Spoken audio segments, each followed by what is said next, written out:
Guk egiten duguna da diseinua, bai diseinu estrategikoa eta produktu diseinua.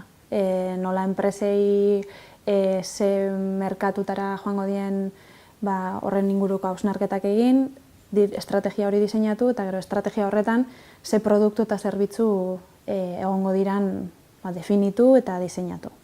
21. mendeko errealitatea ez da iragan mendeko errealitatea, enpresak aldatu egin dira, gizarte aldatu egin da, kontsumitzaileak aldatu egin dira, ikasleak aldatu egin dira, eta unibertsitate munduak batez ere badauka erronka handi bat nola errealitateari erantzuna eman, ez?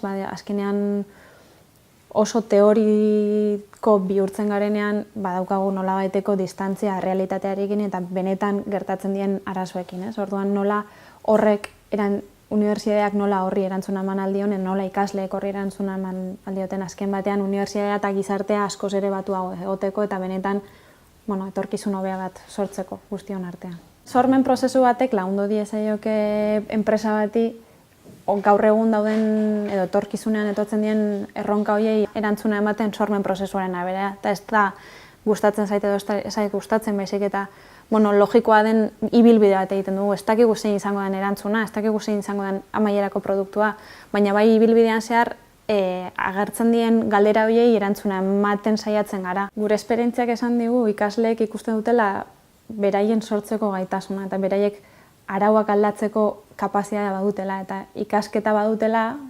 teorikoa oso burutik gorakoa esaten diguna, baina azkenean metodologia hauen bitartez edo gure klasen bitartez ikasten dutena da horri erantzuna ematen edo bidea ematen errealitatean inpaktua izan dezan eta gauza ezberdinak sortzeko. Gaur egun Euskal Herria ez du konpetitzen Euskal Herriko beste enpresekin edo inkluso Espainiarekin, ez? Azkenean mundu globalago batean bizi gara eta konpetitzen dugu gure konpetentzia Txinan dago, Korean dago, Amerikatan dago, Hego Afrikan. Eta orduan bai gustatzen zait ikasleek izan dezatela ausardia hori edo anbizio hori benetan joku arauak aldatzeko eta gauza radikalagoak proposatzeko. Azkenean badaude aro horretan, ez? Unibertsitate aroa bada amesteko aroa eta gauzak aldatzeko nahi hori izateko denbora, ez?